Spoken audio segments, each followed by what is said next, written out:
Good afternoon, everyone. Thank you so much for joining us here on Radio Eersterivier. My name is Andre Fritz. We just listened there to Jesslyn Dwala. I just told my guests this afternoon, it's basically the calm before the storm. That's why we played that specific song today. But thank you once more for joining us here on this wonderful Monday. I do hope that you had a wonderful Sunday, Sabbath day, and a wonderful week as well. This, of course, is from a youth perspective, right here on Radio Eersterivier, the leading online radio station of the Cape. If you want to get a hold of us, or just send us a message or want to communicate with us during this, so you can do so via WhatsApp at 064 536 9095, 064 536 9095. You can also go to our Facebook, TikTok and YouTube at Radio Eersterivier. You can also download our app, which is available on the Android Apple Store as well as the Hawaii Store. You can also visit our website at www.radioeersterrivier.co.za. Okay. So I want to give my rant quickly because I didn't do this for almost 2 weeks and alles is opgeboren hier. So I'm going to speak now about what happened over the last week within South Africa. So last week we had a massive fire in Johannesburg. Where about 70 people got injured and numerous others actually died from the fire. The majority of those people were in fact illegal immigrants. They were here illegally in the country. They crossed the borders because we don't have borders in this country at all. And the one thing that we saw from our government was that they played the blame game. No one took responsibility for what happened. No one was said, okay, we're sorry. This happened because of a lack of policies in place to ensure that people don't occupy buildings which are not safe for them to occupy at all. And then, like I was born in 2000, I was still very young. I don't know apartheid at all. And then one beautiful word come up. We blame apartheid because apartheid allowed for this policy to happen in the first place. And here's the thing. You can't blame something which you allowed to happen because specifically in Cape Town, we have a policy where if people occupy land for more than 21 hours, which I actually want to do because I want to build an office in my NPO, so I want to go and steal land for that because you can't get land. If you stay in the property or land for more than 21 hours, they can't, or 48 hours, they can't remove you by law. If they want to remove you, they must provide you with alternative accommodation. That's the rule in this country, according to the courts. And the country must abide by that laws. So now we've allowed that system to take place. So now people take advantage of that because now we have people that come from out of province. They come and reside in Cape Town. They still occupy land. They steal land. And we can't remove them from the land. And then we have fires because these are informal settlements where it wasn't planned. Or we have floods because it wasn't planned in the first place. And then we start blaming apartheid once again. And let's be honest here. There's various different things that really we must blame apartheid government because of the space of planning, because of all the other injustices that happened. But 30 years on, you still can't blame a system. It is no more. But there's one thing that the ANC doesn't blame the apartheid government for. It's like they have really filled their pockets with the billions of rands, actually trillions of rands which they've stolen from our people. But they didn't blame government or apartheid government for that. So I really want to ask our ANC comrades, my brothers and sisters in the ANC, stop blaming and take responsibility for what you have allowed to happen here, because lives were lost, irrespective if they were foreign or not, but lives were lost here because you allowed for a system to go on where people can occupy land illegally without any repercussions if they do so. So yeah, that's my rant. Alexandria, thank you so much for joining us. I hate to say that because I'm angry at leaders who can't take responsibility. And even in our own community, we have massive unemployment, massive youth problems, and people don't want to take responsibility for what's happening here. So yeah, give me a brief introduction of who you are and also the organization which you represent today. Hi, Devandre. Thank you for having me today on your show. My name is Alexandria, and I am from Eersterivier. I'm just a 26-year-old young lady that started an NPO, MPC actually, Alexandria Foundation, and all I can say is I've always had a passion for helping people. And starting this MPC in 2021, we recently celebrated our 2-year birthday. Congratulations. Thank you. So starting it was a real eye-opener, if I can say so, because it allows me now to reach to a wider audience. And I want to do so much. I want to change the community for the better. And what you're saying now about the government, there's not much help coming from them in our That is it. community, especially because I don't know if it's a racial thing But we or don't go there most now. we don't go we there, don't yes, but it could Yeah. be, So we need help in our area, especially for non-profits such as ours, Definitely. that we need help from them if they can explain to us how to do things better or how we can reach certain audiences.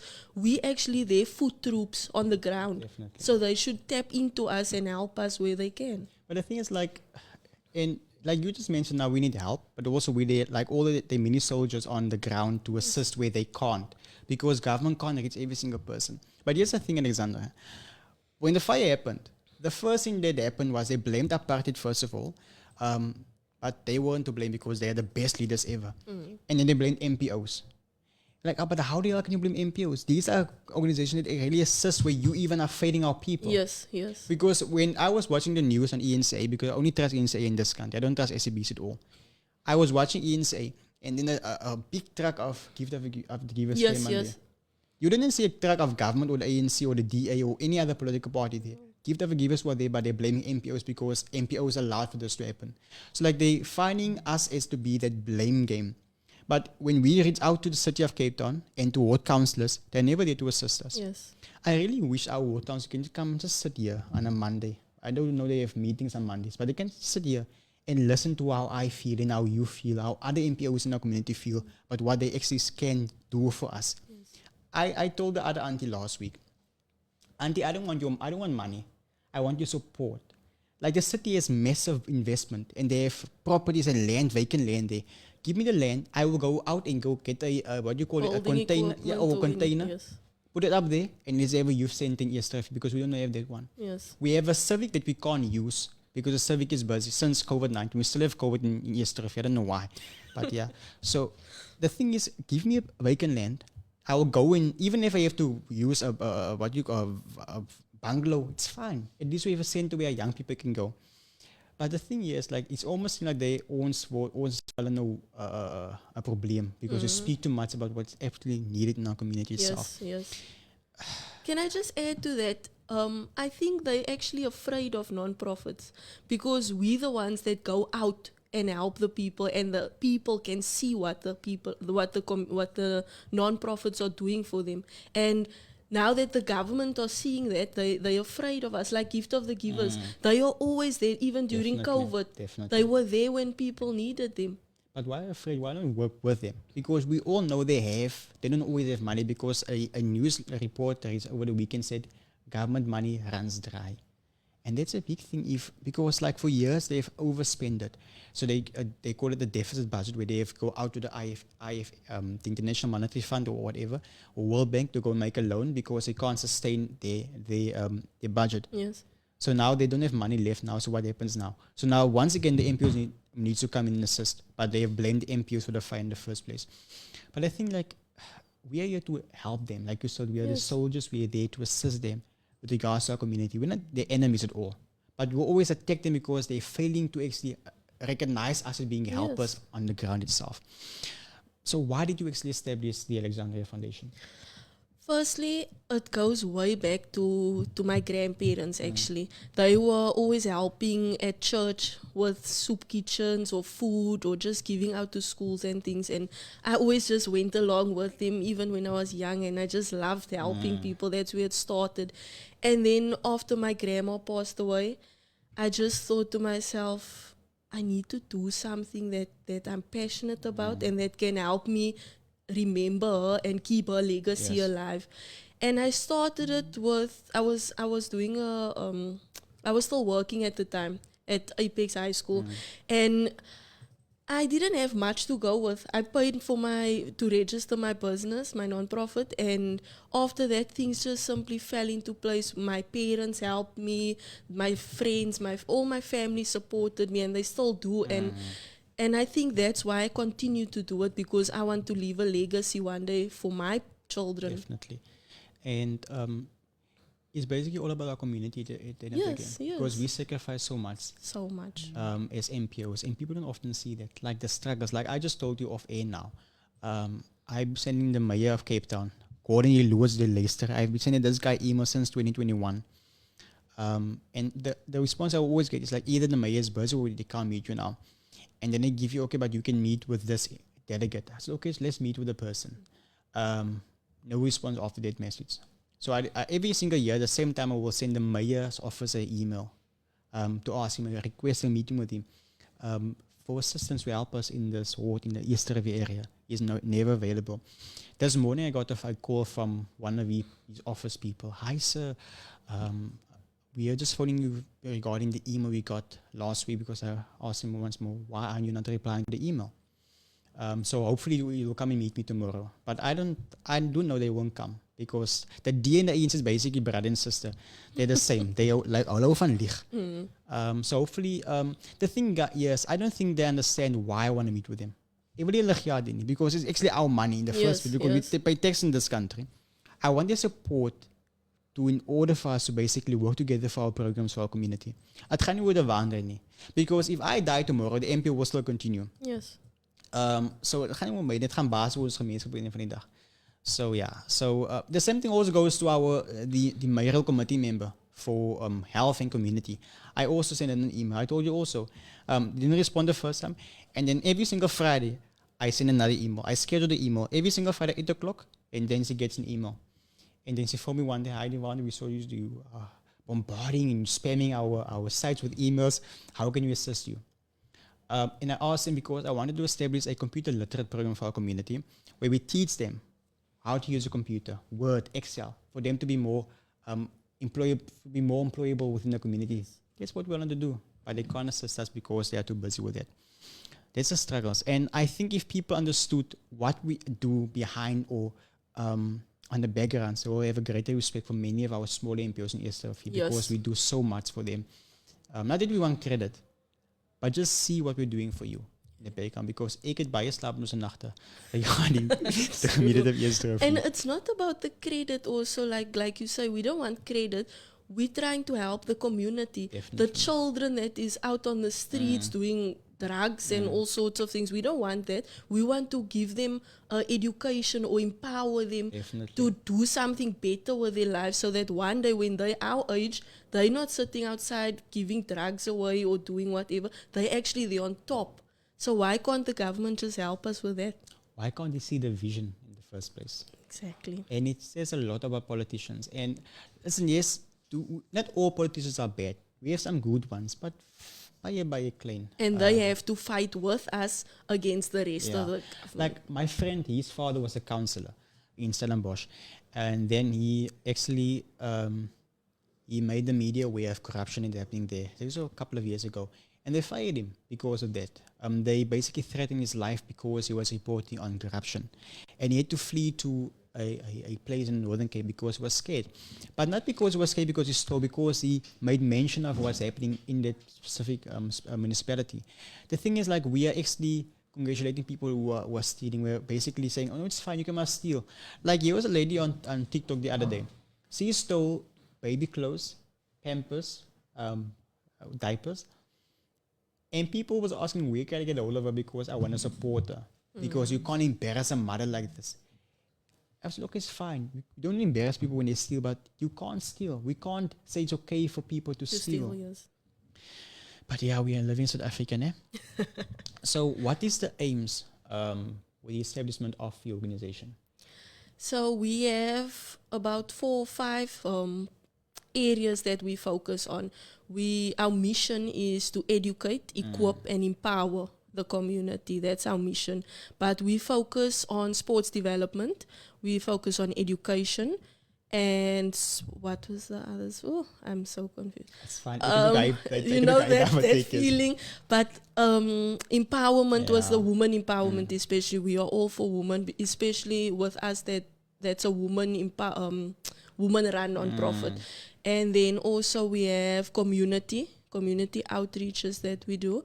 But this year we started a sports development sector, and we actually sponsored the women's rugby team, Eersterivier. We sponsored them with a kit. And we also we started our Reagan Jade Women in Sports initiative, where we got the ambassador, who is a true role model in my eyes. She's the captain of the Eersterivier team, and we just tapped into that because she's a mother, she's a student, she's a sports woman, and at 26, how many girls can you say are doing that at that age?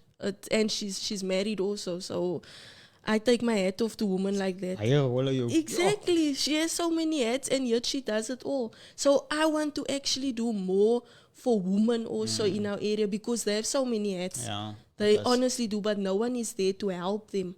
So we tap into every focus point that we can, and we just do what we can with little funding, if I may add. The funding is quite difficult. It really is. We try to apply for funding at the NYDA now. But it's difficult because you need all the documentations, and we aren't, like you just said earlier, we aren't educated enough in terms of what documentation is needed whenever you need to apply for something. It's a problem, really, it is. And every time it changes, like we try to apply for the Western government also for funding, and I'm a small NPO. We're quite small. We don't have an accountant, and you need an accountant when you apply for them for funding. How in the hell is it possible for a small organization that never knew? Like, we didn't even make 1,000 per year.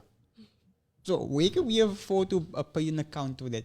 And like, I do think that it comes down to what they perceive to be okay, because they know they sponsor big NPOs in the Western Cape that has the accessibility towards it, or they have board members who are accountants, so we can assist. We don't have that types of things in Eersterivier. So like, yeah, it's quite difficult. But I think we need to work together as NPOs and really focus on that and try our best to actually provide what we have to other organizations. Yes. For example, if we know we can do better in sports, then you can help us in accounting if you know how to do that. And it's very important we actually work together and we pull together our expertise and resources for the betterment of our community.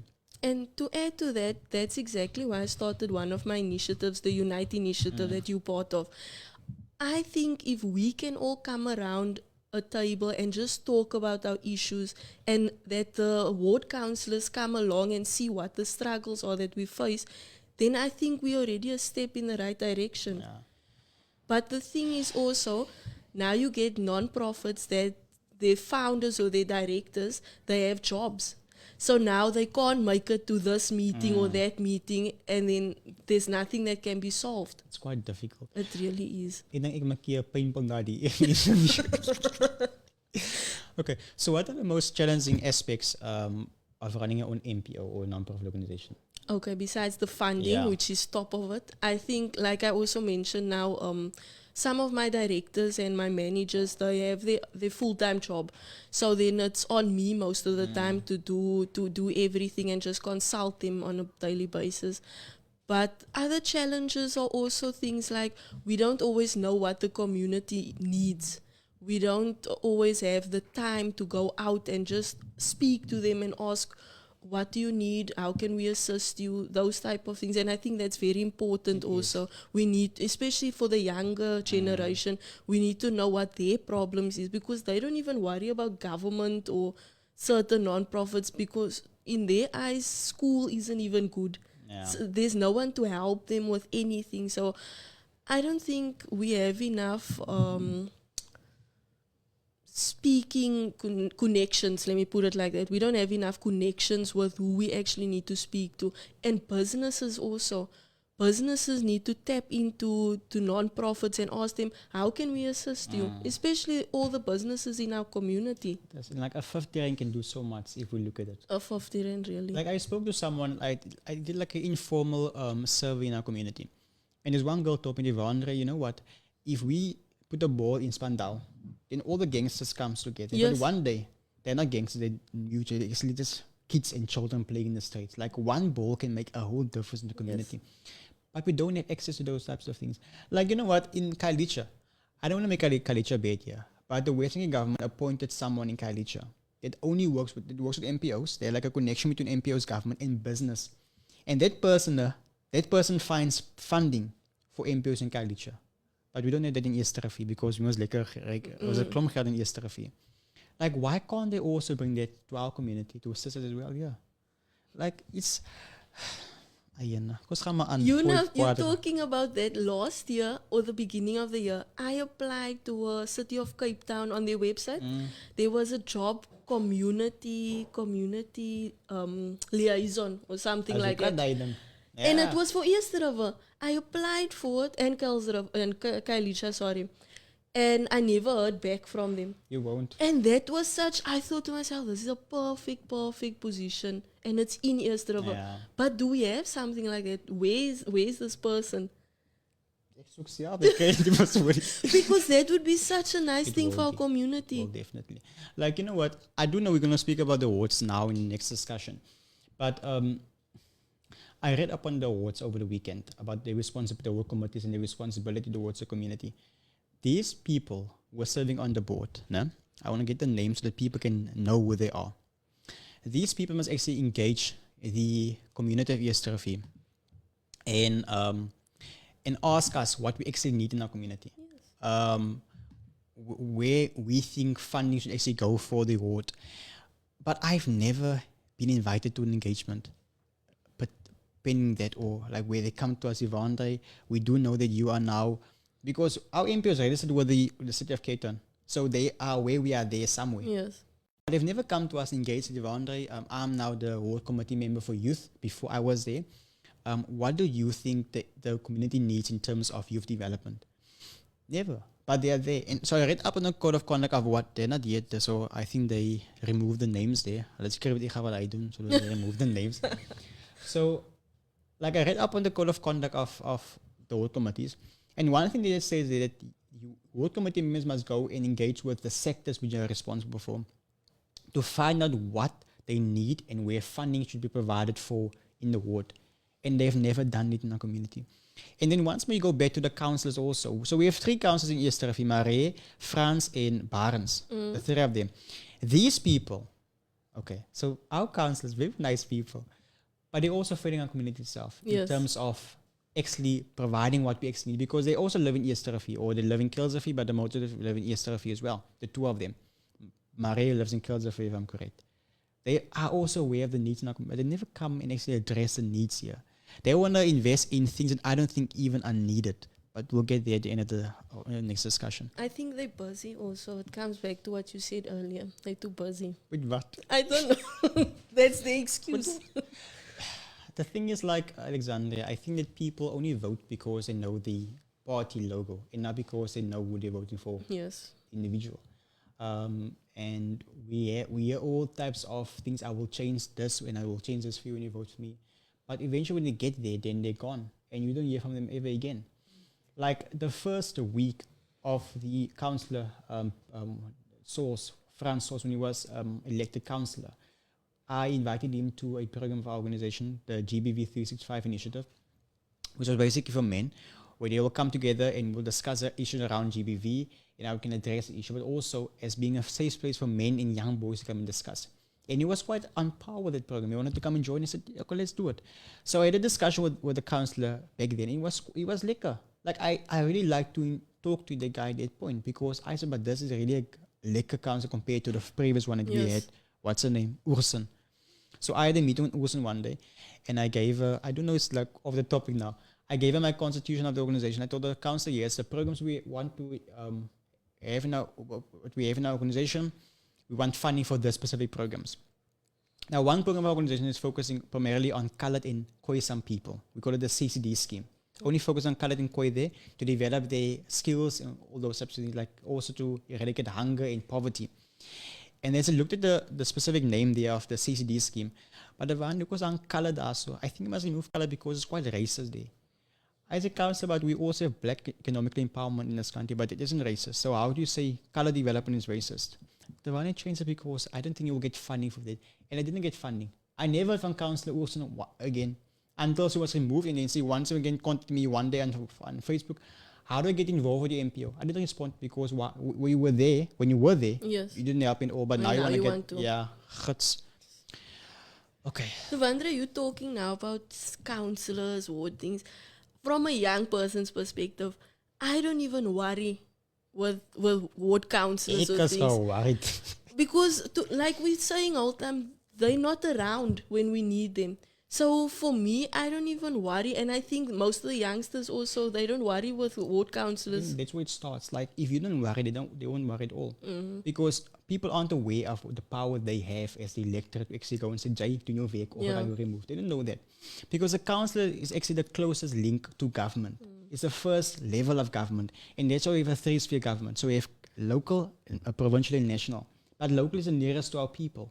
And we actually know them, or we should actually know these councillors. But they are not there. And that's why to this, so I want to educate young people. Julle stel belang in politiek because politiek hou van julle. The thing is, like, politics will change your life if you do it the correct way. And look at Kalicha, for example. I like the people of community in Kalicha because if they don't have water, they go burn down a building and will get water tomorrow. That's a community. Don't do that, then, yes, sir, please. Here. But like, fight for what you believe in and you will get it. But like, we don't do it here. Like, we had power outage a couple of months ago. The power was off for almost like 23 hours, I believe. And no one said anything. No one did anything. We were all just quiet. Ach, fine, ik krijg no aan. We had to braai that evening. And it was like middle of the last weekend a month. There's no money left. Yes. But we had to braai because there was no power for almost one day. And no one did and said anything. Even the big people, the elderly people, the grown people said nothing. But the young people must always be quiet because we are too young. Ons nog te natter tussen ore. Young people take your role in the community because you also have an important role to play in terms of that. So yeah. So Eersterivier faces different challenges, like we just mentioned now. We mentioned quite a lot. And this ranges from high levels of crime. We have unemployment, poverty, youth needs, which basically is youth not in education, nor employment or training. So, and countless other things. So how do we then, what do you think government should do to address those types of issues in the first place? I think they should first talk to the non-profits and get around the table and just ask us how can they help us to help the community. Because for me, that is what I'm taking from today's thing. They need to come to us and sit and talk to us about what they can do.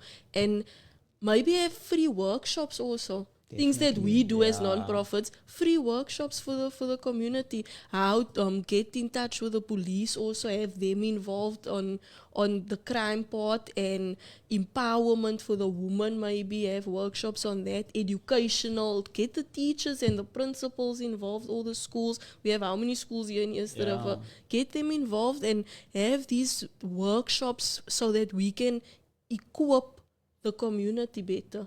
You know what, Alexandria? I'm just sneaking down now. We don't get paid for what we do. Yes. We do it for free.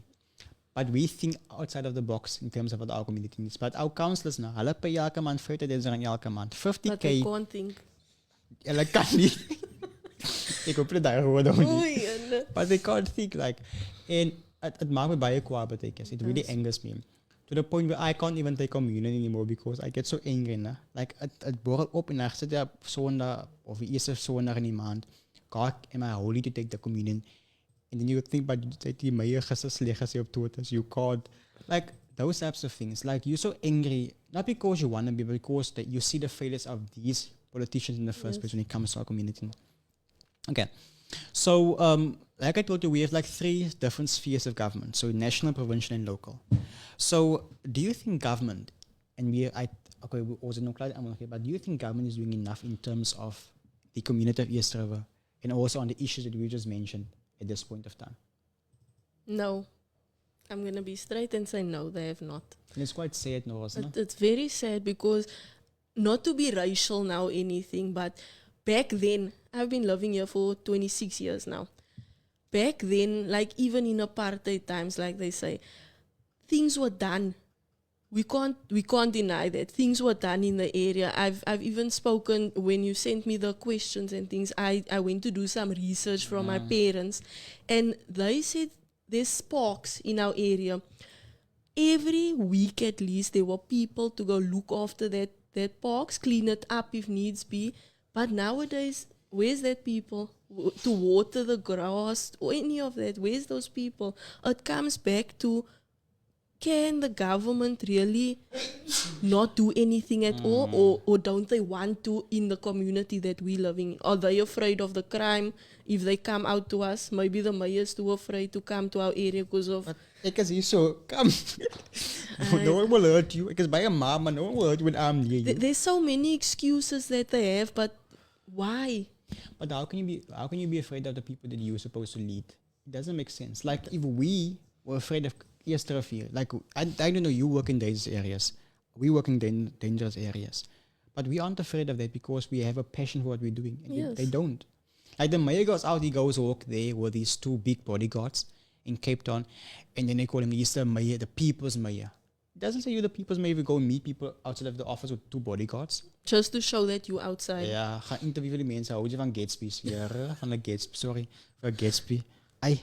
Okay, so since you primarily focus on your attention in Eersterivier, do you think that our ward councillors in Ward 14, 16 and 17 are doing enough in terms of funding availability to address some of the issues affecting our community? So I do know you saw the location of what the ward gives to wards, the 3 different types of things.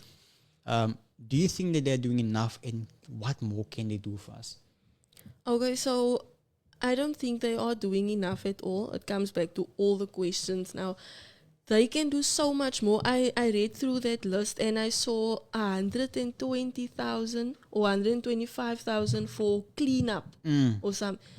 Why so much? But waar?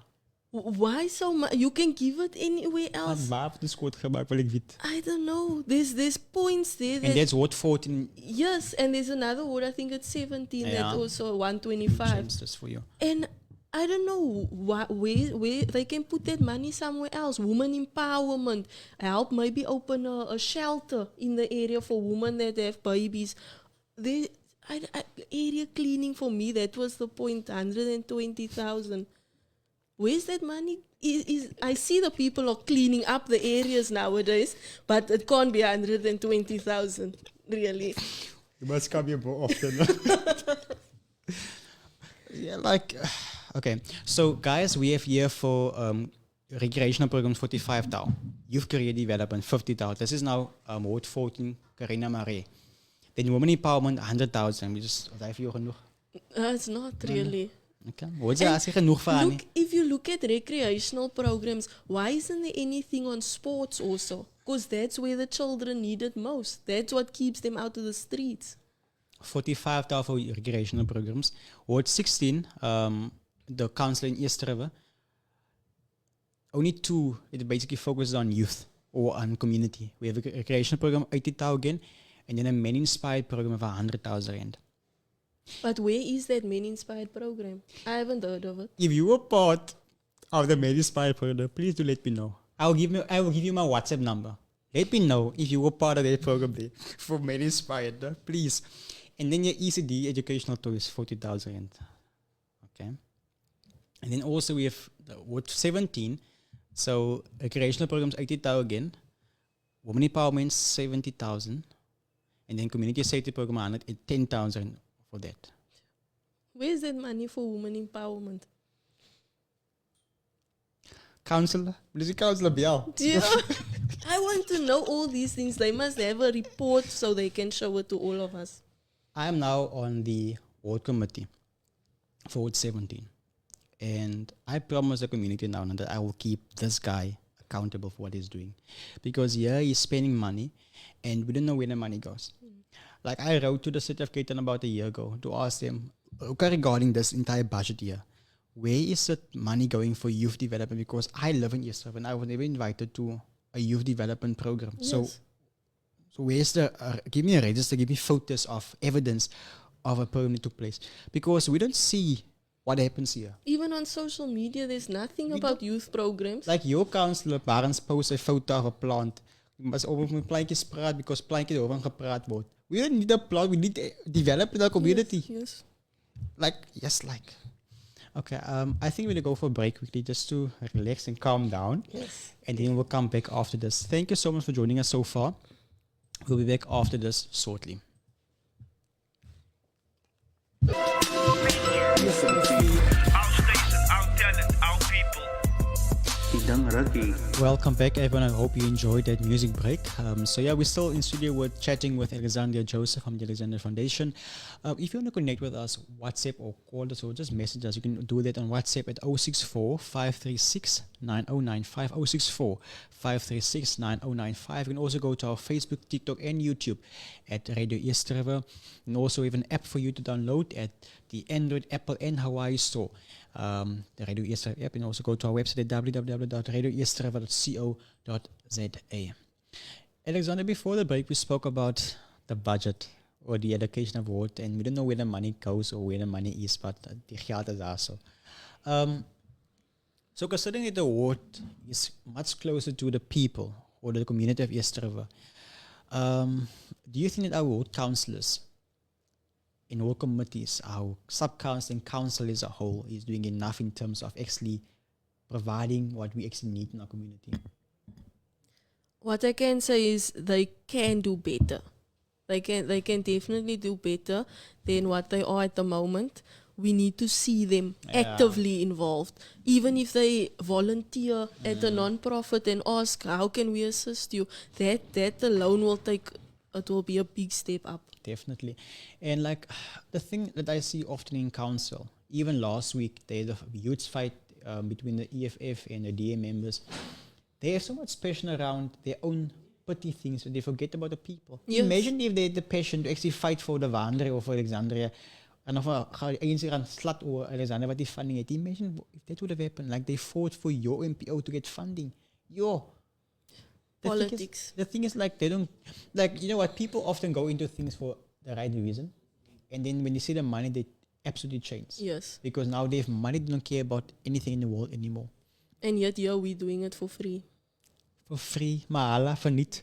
We use our own airtime, our own data, everything for free. But like we said now, like the rewards at the end will basically be able to cover up.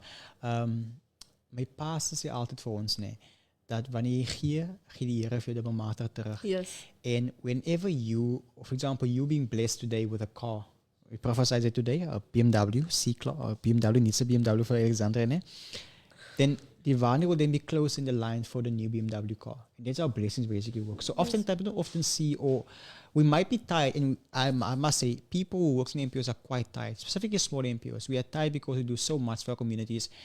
And often what we do goes unappreciated. Yes. People don't see what we are doing. But the blessing that will come after that, we'll not be able to keep up with what we've put in. So, we're happy. We're actually excited to see what God is planning for us as NPOs in Eersterivier. Also, guys, we need to work together as NPOs in order for us to address the many things that are happening in our community. We cannot do it alone. Alexandria, what do you think is the role of business when it comes to the development of Eersterivier?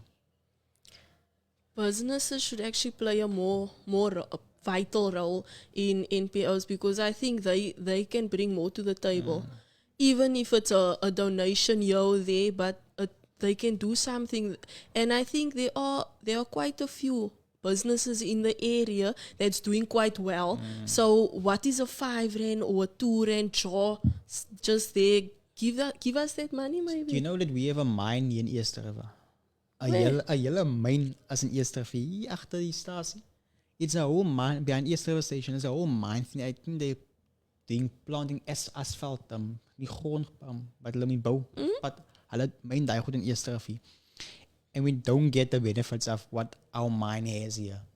Where's it going to? Where's the benefits going to? Spraat jy oor. Yeah, no.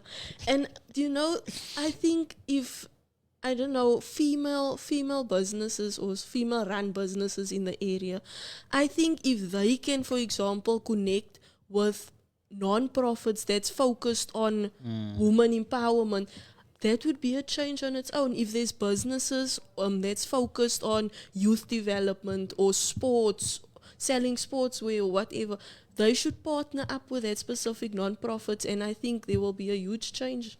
But like I also said to you in the break, we need a platform or a space where all these sectors can come together and actually discuss what we can do for Eersterivier.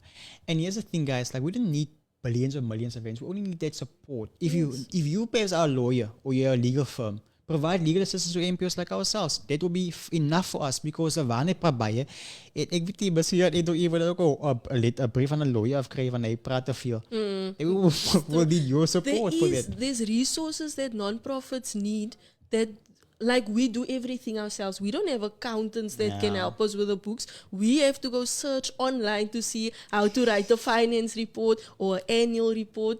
Ik heb pas die wiskunde school gehad. So as a moeilijk sommige daar, but we really do push through a lot. And I must really commend every single person who runs the NPO. Thank you for your love. Thank you for what you do for Eersterivier. Like I said, it goes unnoticed sometimes. We don't often see what you're doing, but God sees it.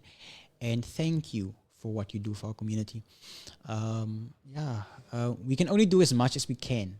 But that small little bit can do so much. It can contribute really to what we actually need in our community.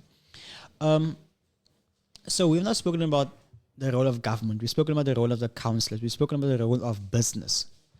What do you think the role of the community as a whole is to bring effective change or positive change to our community as a whole?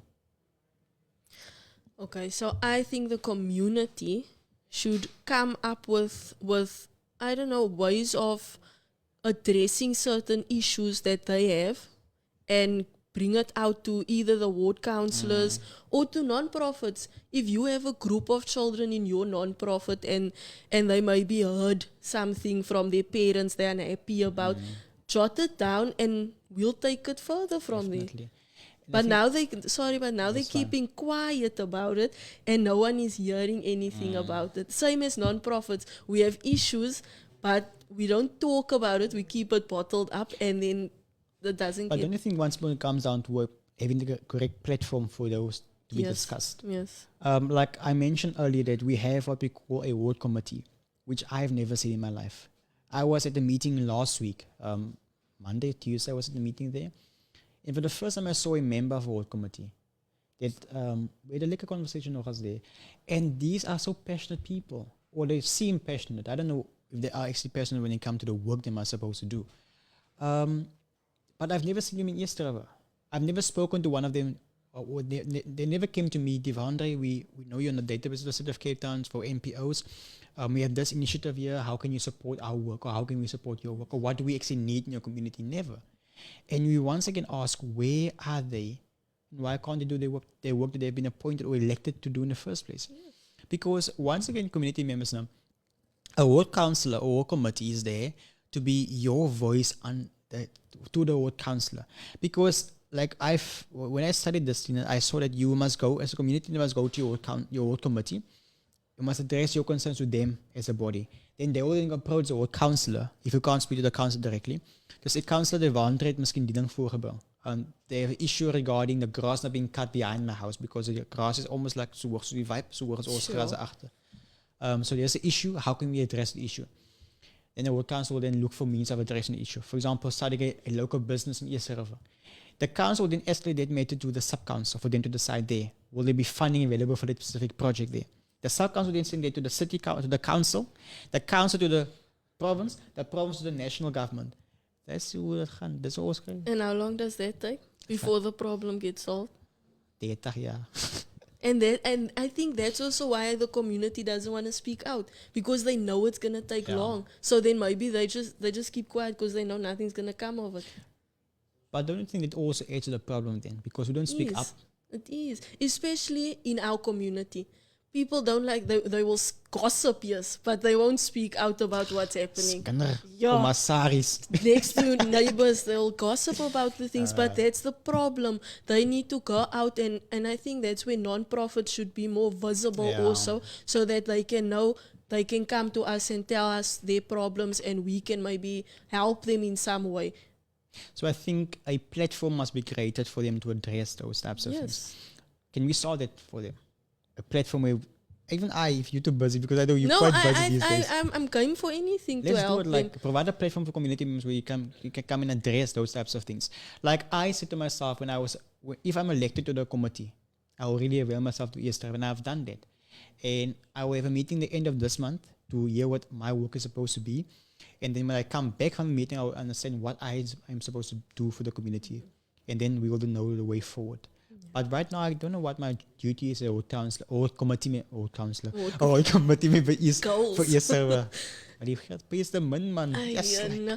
But we said we're not in it for the money. okay, yeah, sorry. It's really healthy. And to add to that, building a platform, I've done some social media is a big tool. And if you post on Facebook, I did a poll one time what on the issues like crime and empowerment and all that things, what can we do to better those things? And then we get little response. So why can't our community just talk about those things? It takes, 1 minute to just click what you think is wrong. Well, it goes back to like getting people involved, like your pastors, your religious leaders. They play a vital role in our community. And I always ask the question, what role must a church fulfill in the community? Because they don't do that anymore. And people often criticize me for that. But the church don't do their role anymore. Like we have churches, there's almost like 10 churches in Kleinvlei alone. 10 churches. The big churches now, not the small garage, but the big churches, 10 in Kleinvlei. Now, the thing is here, like in 2021, I invited all the churches for a meeting. I asked them for a meeting, they granted me about 4. The St. Peter's Church, Reverend. I'm part of them, yes. Thank you for your church. What's your Reverend's name? At the moment, Reverend Natano. In the previous one? Oh, I can't remember. In 2021. Oh, I can't. Now, I had a meeting with that Reverend, or the father of the Reverend. It's the Reverend Father. Okay. So, and we discussed how we can assist with the word. And I like convo with the Reverend or Father. I had a meeting with my pastor, Pastor Bowers. I had a meeting with a pastor in Tusney Glen, Blue Downs, Pastor Bailey from the Garden Mission Church. Okay. And he was the only one that provided me 50 rand per month because I asked for it only 50 rand just to cover the basic administrative costs of the bank. It's all. Only he gave the 50 rand. And it went a long way in us being able to open a bank account at FNB for the NPO. But like if we have a role, if they know what their role is in the community, apart from just giving church, but they have a greater role in development of Eersterivier as well. Because they can also on a Sunday say, guys, please fill the poll on Facebook for Alexandria's Foundation. Or guys, what's your view of this? How can we address those types of things? So maybe we should start a platform for the churches, for business, for other sectors, and let's have this issue addressed because our councillors are nowhere to be found. Mayor doesn't care. The premier is busy to fight for another 5 years in office. The same with the president is no Zimbabwe for Ngakwa's inauguration. So they're too busy. Yes. It comes down to us as members of the community to actually address our own issues that we do have in Eersterivier. And like you're now saying, the churches are vital. I'm now attending St. Peter's in Kleinvlei, and this Reverend that we have now, Reverend Natano, he is all about youth. You should definitely meet with him. He is someone that you can address all these issues with, and he will have at least a plan or an idea on how to get us to where we are, because he's honestly amazing. You know, I also had a meeting with our church council, I think about a month ago, and we discussed the issues around what we're facing in our community. And I must say they were quite open about, because they also live in our community. Yes. But the issue comes down to when they need to fund. They always think, okay, we don't have money, but I don't want your money, I want just your support in place, because as a church you play a vital role, because churches can also has a voice in our community. If they can also open up their venues for us to come and have a talk on a Sunday afternoon for 1 hour. Don't have church, we're going to pray, sing a song, we speak about drug abuse. How can you aid your child to not have not use drugs? So how can you assist your child when he has used drugs? How do you develop young people in types of skills, those types of things? I believe they can play a better role in our community itself. They can. And if we just have the platform, like you say, to engage with them, then I think we're already a step closer. And Eersterivier has so much potential. It does. It really has so much potential.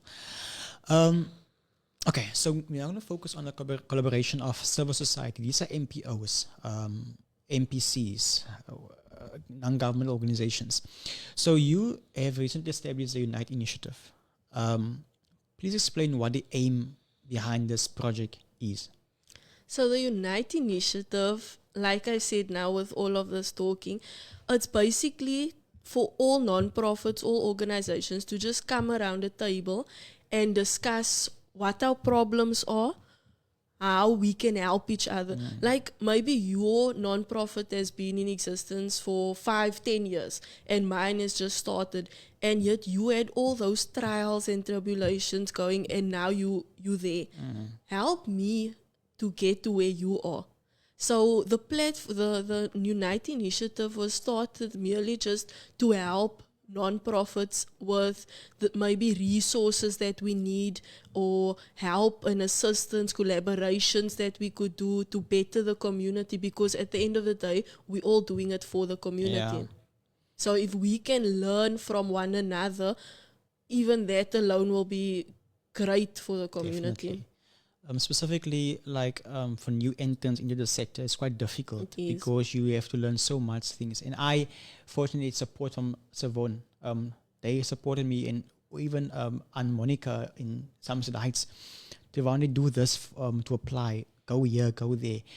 But there were still troubles. There was still tribulation. There was still like challenges along the way. But I had support, and that's basically much better when you don't have support at all, because to apply is quite difficult, because you need to fill in almost like a 10-piece page, and you need like 5 people to sign this, and they must need the same names or surnames. Yes. Must be of this color.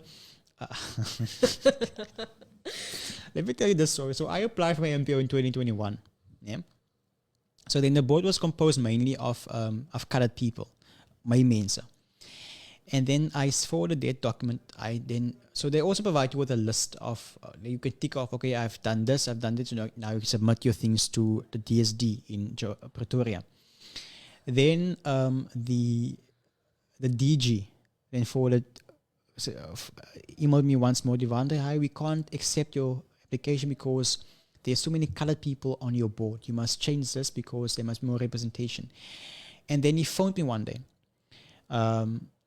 And I asked him about, okay, but what do you mean there's not enough representation on the board?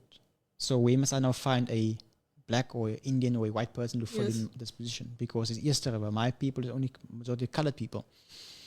And we had an whole argument and discussion around the issue. And then he said, but we can't accept because there must be representation, which I absolutely understand, coming from where we come from 30 years ago. Yes. But then I said, but okay, can you just give me this in writing by email, which he have done, he did nogals. And then I told him, okay, I'm going to take you now to the South African Human Rights Commission, as well as I'm going to appoint a lawyer through legal aid because I don't have money at that time, because you're being racist now. The next day, he responded, hi, sorry, sir, we're now going to approve your MPO because we were in the wrong about this. Like, guys, I must say this, that when you apply for something and you don't get, and you people say don't do it, question why they said no in the first place. Because here, the issue was because of color. But the same MPOs in other areas only have one particular color, and there's nothing to say about those types of things. I must say, and I always say this, colored people are so marginalized and oppressed in a democratic South Africa. And we also question about why do I always say that they are oppressed when they're not oppressed? Look at how we live. Look at our job opportunities that we have. Look at the crime, corruption, poverty, illiteracy, all those issues in our community. And they still feel that they can still do what they want with us. As baie moeilik en baie hartseer sommer daar.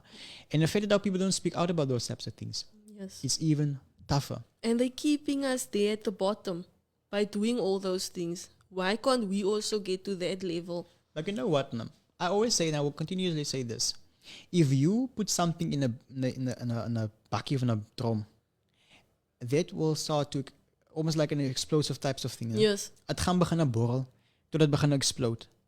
What will happen if the color people started exploding tomorrow, out of anger, protesting, burning down buildings, or just starting a rebellion, a civil war here?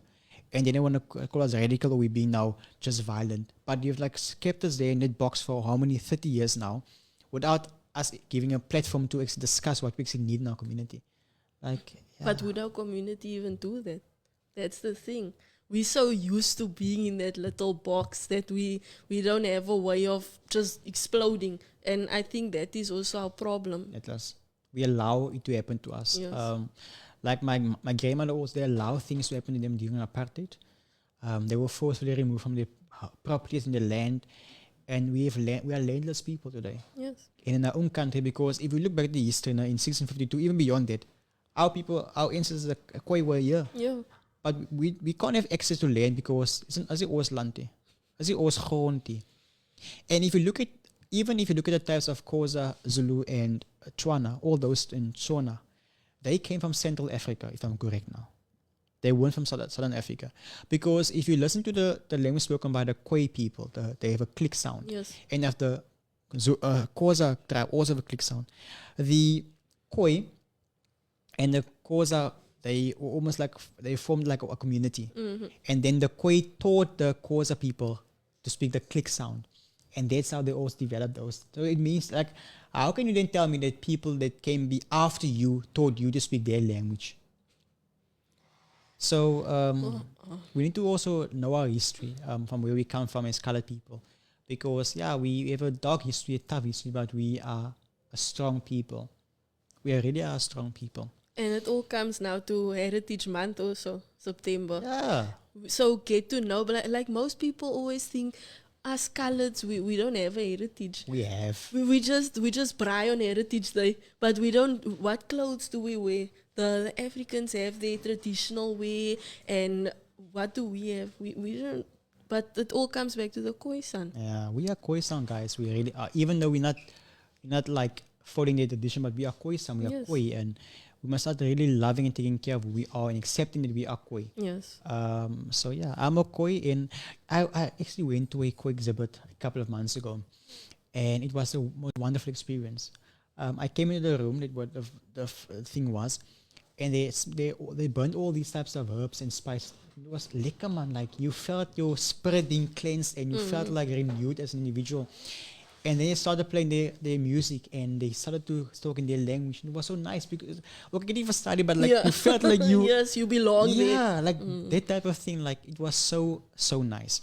Get to know the Khoi people, learn who they are, learn the traditions. Wow, it's so. And like Khoi Queen here is a avid Khoi supporter, and she teaches people a small thing about kanga or something like that, like saying thank you. And it's like so mooi taal, but we don't know that. So education is quite important, and development is quite important in terms of who we are and what we are as a community. Okay, so on the topic of the Unite initiative, are NPOs open to actually working together in terms of our community as a whole? So they are open. What I've gathered, I've done a poll basically, and they are really interested in it. However, they face a challenge where they have full-time jobs or they're studying and they can't get out to once a month meetings. And for me, a face-to-face meeting is actually better than a Zoom meeting because then you can actually interact on a more way than just the Zoom like. There's a barrier then. It's a real barrier because you can't do activities or just learn a bit more because now maybe the Zoom is only 30 minutes long and you want to talk for 2-3 hours. Or it's load shedding and who has UPSs? It's a real problem, and there are so many of the non-profits in the area. There are a lot in Eersterivier. There are so many non-profits in Eersterivier, and I just want to get all of them in one room and just hear their. We did one at the beginning of the year, and there were only the 3. There was another one. There were 4. But it was quite nice. It was very nice because we got to hear your perspective on things, other ladies' perspective, and I wish we can do that every month because we used the Eersterivier library and it was free.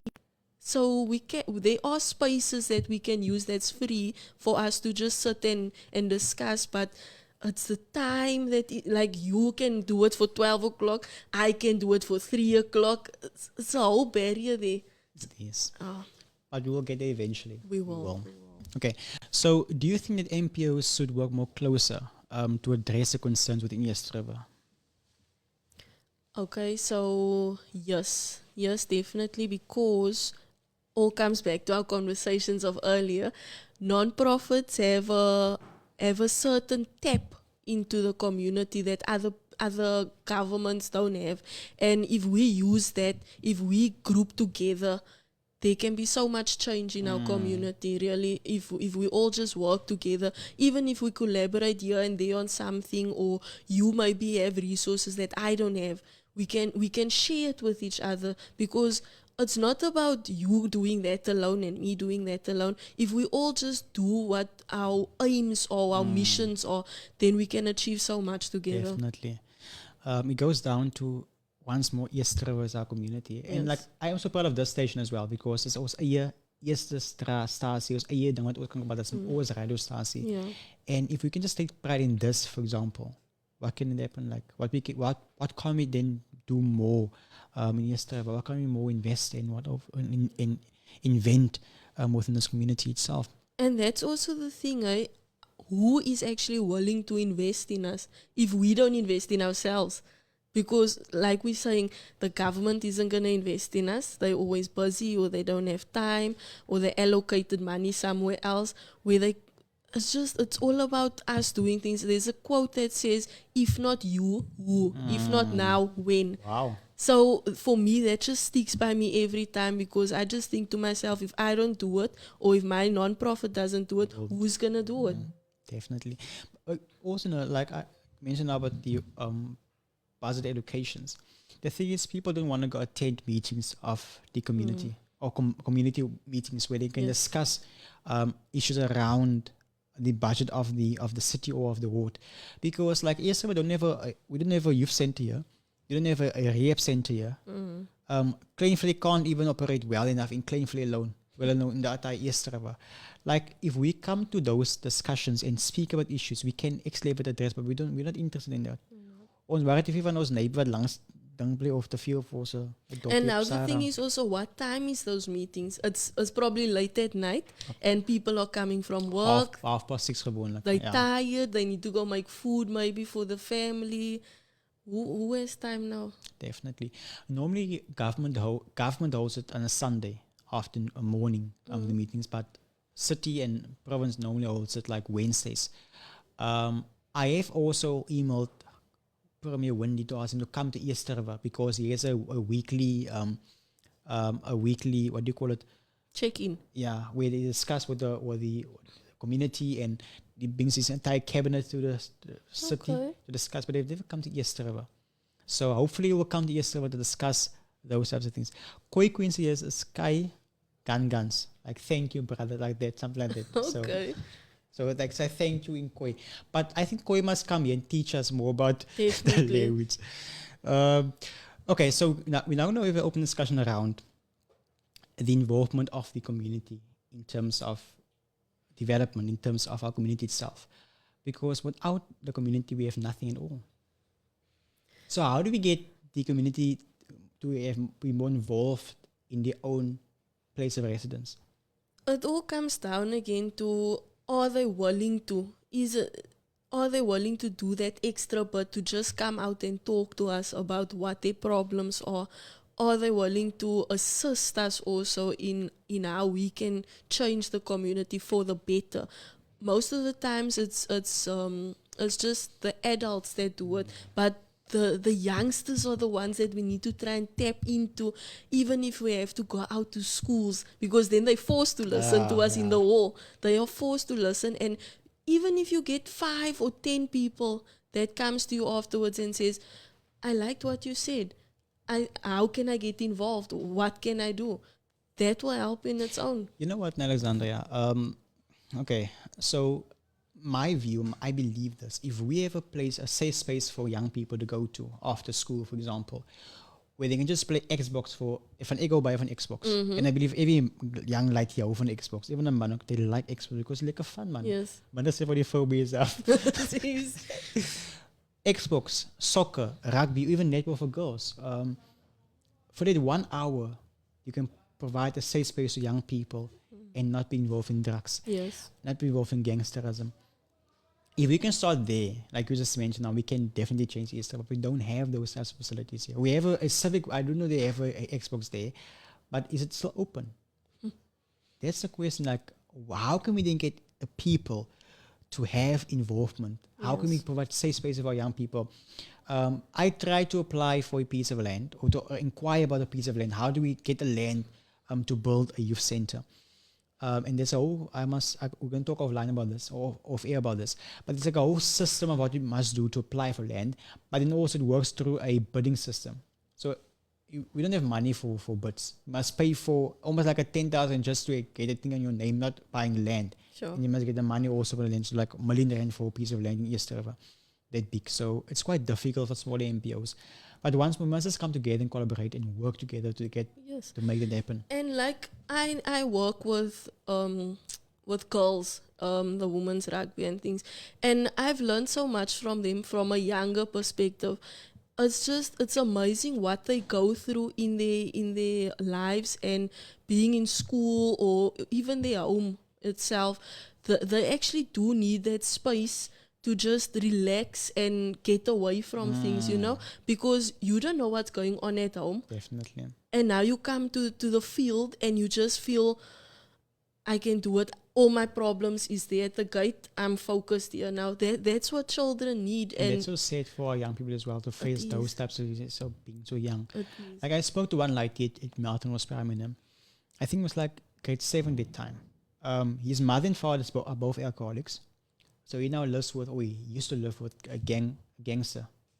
And this guy, he sold drugs. He was a merchant. So in order for him to live there, he also had to sell drugs for this merchant. For him to have a bed to sleep and for him to have food to eat, because his parents were too busy drinking alcohol. And I asked him, what do you want to be one day? And he wanted to be a doctor one day. But he spoke with so much passion, man. Like he's not good at academics, but he is good with his hands. But that passion, yet he knows what he wants to do, but because of his parents are being involved and because of lack of safe space for young people, he might also be part of the stats to be a gangster one day, or be a murderer, or a robber, or whatever. And it's quite sad to see that people that can become something, they don't because of lack of something within the community. Yes, and that it also comes, like you saying, he didn't have something at home. His parents were drinking all the time, so he seeked something somewhere else, which was a bad place to seek it. And that goes for a lot of other youngsters in our area. They seek love from their parents or attention, and their parents don't give it to them, so they go out and look for it somewhere else.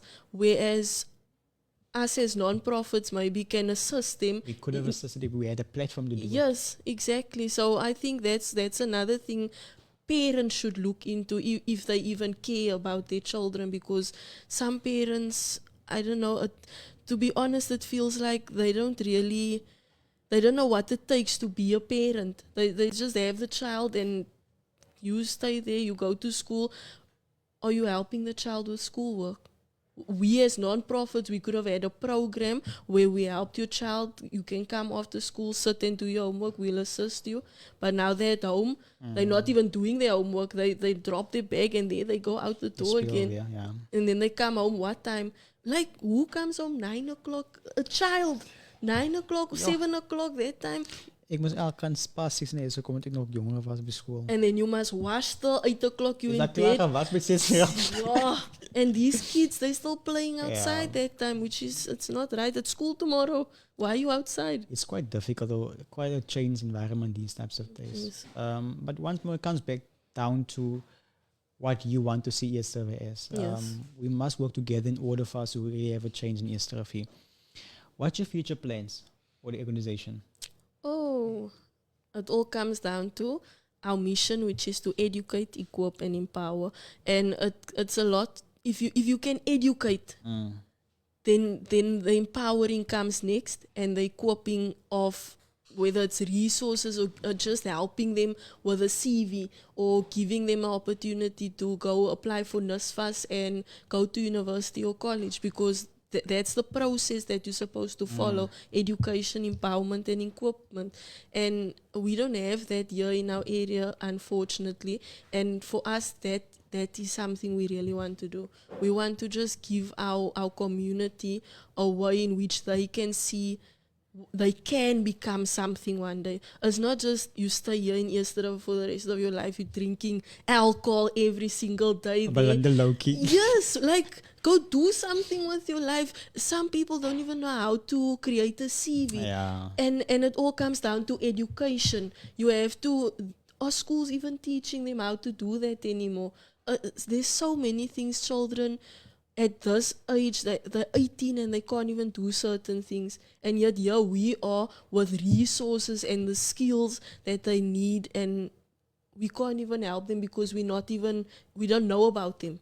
You see, so I think for us, our main aim is just to help one person at a time. If we can help more, then so be it. But we will not stop. Like the legacy continues for me because I really want to help as many people as I can. Beautiful. And the one person makes a huge difference. It does. Because it will also have an effect on the next person. Yes, it does. So. And for me, like a while ago, a girl, she couldn't go to a matric ball. And I just felt she was so excited all year and she lost everything due to a fire. And the ticket was $650 or $850. And I was working at the time, but we were non-profit established already and we didn't have funds in yet. But I wanted to help this girl. And I thought, no, I'm going to pay for a ticket. And she enjoyed herself that night. And for me, that said it all already. I want to do more of those things, and even giving out food to the community on a regular, just seeing the children's faces. And even though you get those kids that come every second time again for more food and stuff, it's just the faces. It's the faces for me that it's priceless. You can't see anything and like that's your that. payment at the end of the day. Exactly, because if you can feed one person, you know that they're not going to bed hungry. Yeah. You see, and helping with, like, we usually do CVs for the children or the adults that don't have access to laptops or anything. We've helped over 100 people this year just to create CVs. And creating a CV is so easy. Yeah. But how many people know how to do it? How many know what to put in a CV? It comes down to accessibility of those types of things also. That's where we need those programs or those youth centers to show people how they can do it. Wow. So resources is basically what is keeping our community back. Yes. Do you think it's deliberate? It depends on who's saying it, but yes, I think it is. It's deliberate. Why can other communities get it right and ours can't? Why can't, if you go to Kuils River, for example, there's coloureds there, but why can they get things that we can't get? Money talks, mostly. Money talks, and where's the money here? I shame. It's just so sad, man. Even like you keep saying Kailicha, they might be the same as us, but there's certain things they get right, like the community liaison. Where's ours? And they have huge amount of funding as well from the city of Cape Town in terms of projects and initiatives. Yes. They have what we call a cafe, like almost like the computer cafe. Like an internet cafe, yeah. Sponsored by the city, paid for by the city. They don't pay a cent for that. They have Wi-Fi every single corner there. They've also My City buses. And the thing is, like, they can or they have the money to do it, but they don't want to come here to do it because our councils are like backbone. I think so. Ik weet dat een paar broker to talk up for our colored people. But also, like, I must remind people that you voted for these type of people because I worked at the AGM, the AME church in Kleinvlei during the last election, local government election. The majority of people that came in voted for the DA. If you look at the amount of votes the DA got at one VD, it's shocking compared to the smaller parties. Hulle het rare oorgevat when it comes to our votes. So you must keep them accountable for who you voted for because you gave them the money, you gave them a seat in council to speak for your rights, and now they know where to be found. We have a responsibility to really keep them accountable for our community itself. Do you think you can get more support from and assistance from the ward? And also, what support or assistance would you like if they are open to providing the support to you? I would just like them to come to a table and just sit and listen to our complaints and assist us from there. Like, resources would help us so much. Honestly, like, if they can help us to better our non-profits so that our non-profits can better the community, then that's already support enough. Funding, it's not, if they can, but if they can't, like really they can't, then we have ways of, we've been dealing with it now for how long, we figure a way out if we can. It's a thing. We don't want funding, we want your support and your participation. That's all we want. Yes. But when they see the wanneer first, hy wil weer geld hê. I only want your support and for you to come to the table to talk, Divana, how can we help you in terms of providing the resources to you? For example, providing you an accountant to do your financial documents for the organization. Yes. Or even workshops. Schedule a free workshop for all non-profits on specific series, maybe accounting or law or whatever the case, and let's take it from there. It takes nothing for them. It's so simple, but yet so difficult for them, shame. Oh.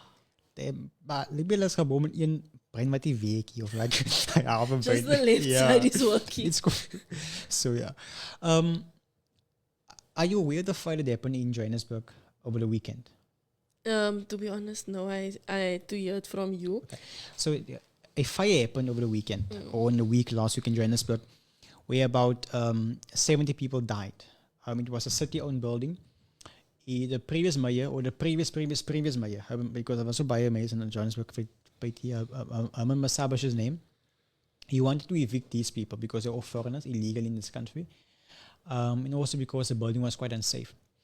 And then NPOs like the Helen Suzma Foundation came in and they asked the court to prevent the eviction, interdict against eviction. The court granted them that on the basis of human rights. So now people, ANC, politicians are calling, and even everyday people are calling for the banning of NPOs in this country based on what happened in Joburg, because they feel NPOs are foreign funded. But we are foreign funded and we're basically spies now. Ik weet niet wat het was spy te visie, but we're spies now in this country. And they're calling for us to be banned. What's your view on that? Government are frightened by non-profits. It all starts there because why are they trying to get rid of non-profit organizations that's there to help and assist people where they can't? So I think they're more afraid of us than anything else. And if they can find a way to get rid of us, then they'll probably take it, because to ban non-profits, that's just... Do you think they will survive without NPOs? No, they won't. Because non-profits, look at Gift of the Givers. They came out during COVID time. Where was the government? They risked their lives to assist where they needed, and the government wasn't there. They probably just gave a little money there. And also stole the rest of the money. Yes. It's quite difficult. And also, like, there's a new law now that says that new NPOs will be checked or vetted by the South Africans, almost like the CIA or the FBI in America. Okay. So they will not be vetted by the FBI in South Africa to determine whether or not you are a enemy of the state. NPOs. But I will read more about that. I must still go read what the act actually says. But that was a headline. NPOs will now be vetted by the South African security. I don't know what the name is, but they will be vetted by them from now on. Absolutely. It's ridiculous. It's mind-boggling. Who is the people that's now with the government and saying that non-profits are spies and things? What people are these? The reason why, because NPOs or the majority of NPOs get funding from outside individuals, like versus from America. Yes. So they believe because of that, America now influences us, our thinking, and you now must do things to, I don't know how you can try to, I don't know why they say that, but yeah, because you get foreign funding, you're now a spy. But let's be honest here, South Africa also gets funding from the USA sometimes. Yes. They also get funding for loans from the USA, but they aren't spies. It aids our country. So why can't we get it? It's aiding our community.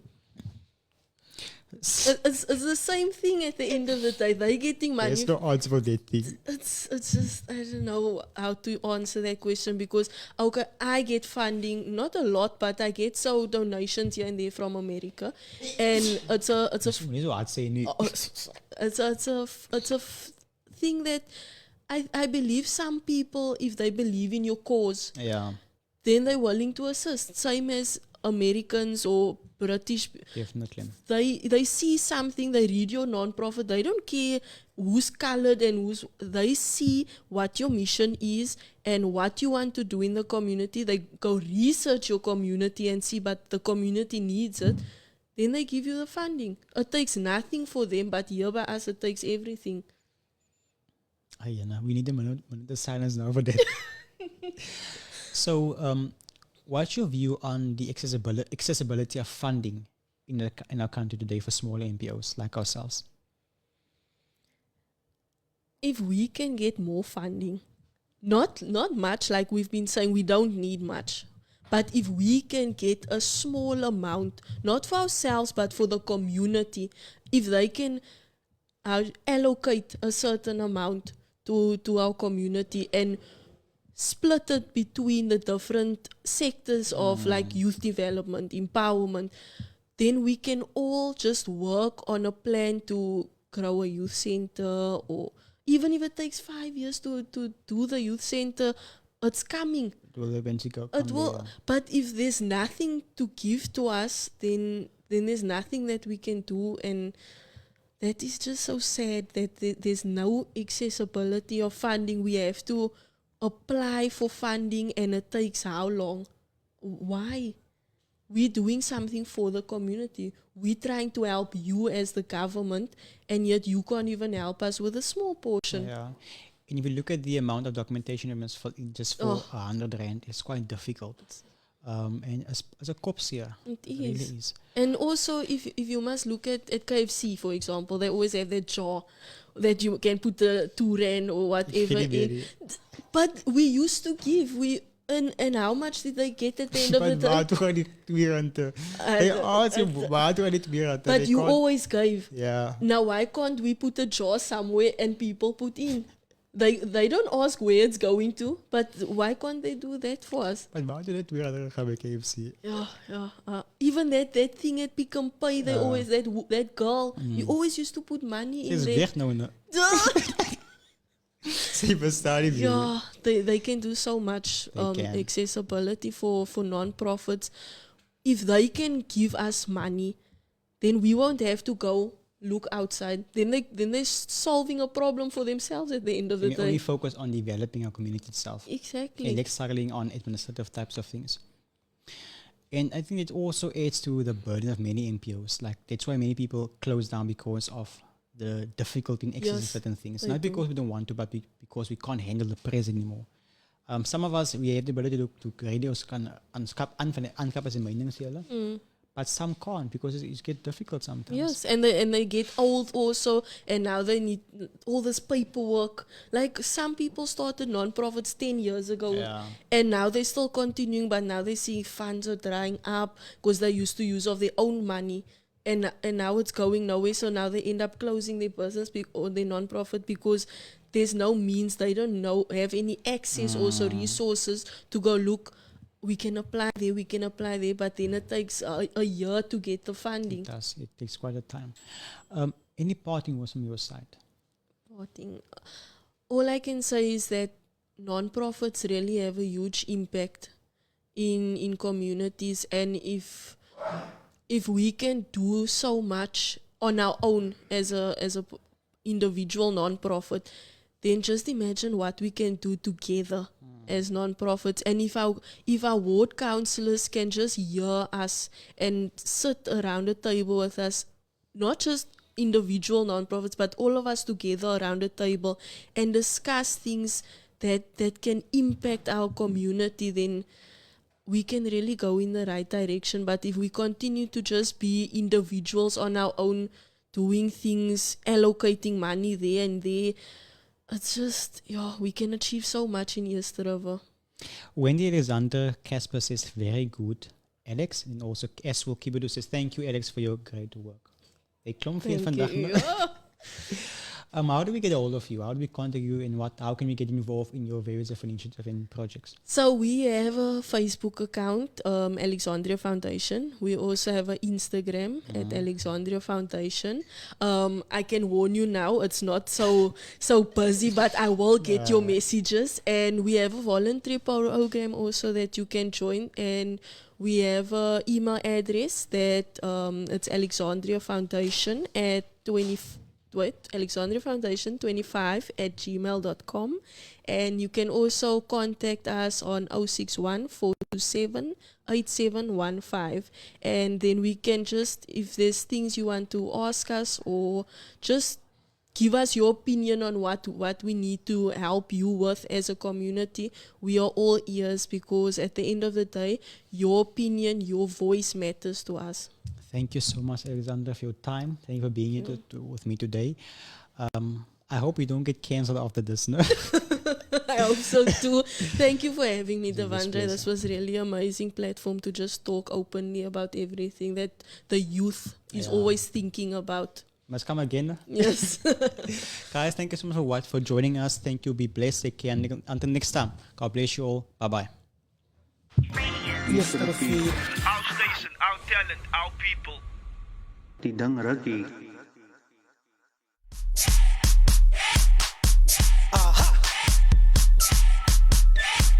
Aware. Bom dia, ni Haisha. Ariket se dalaman. Really. Zij wil het maken. Of zij gaan vasten.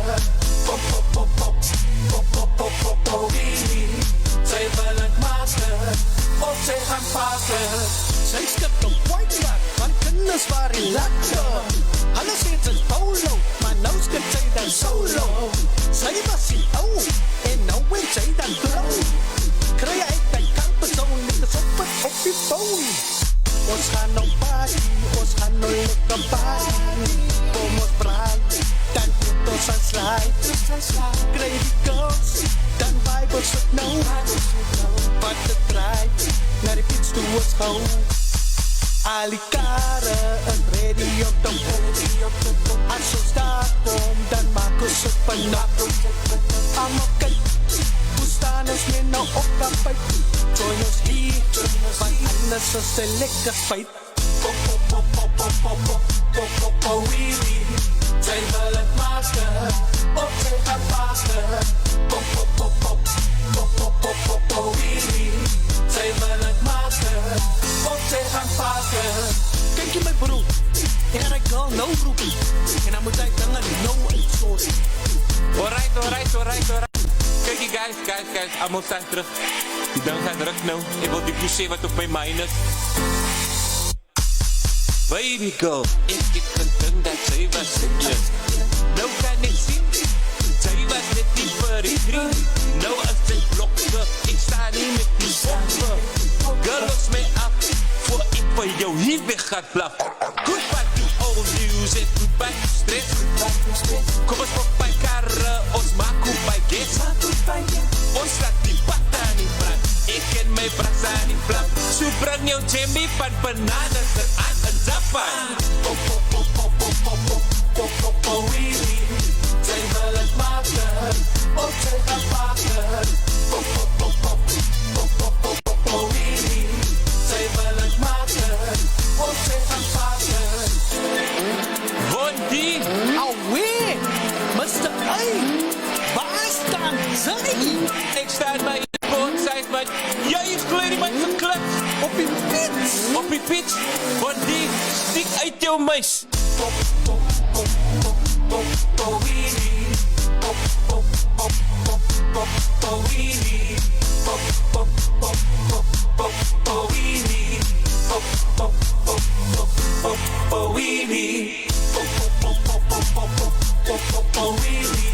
Zij wil het maken, of zij gaan vaten.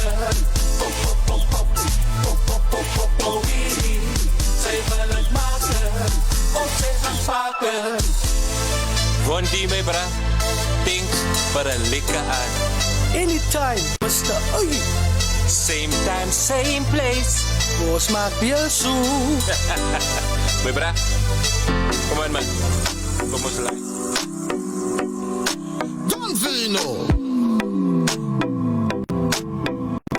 Uncle Kelp on the remix. Yeah. Choco. Ty.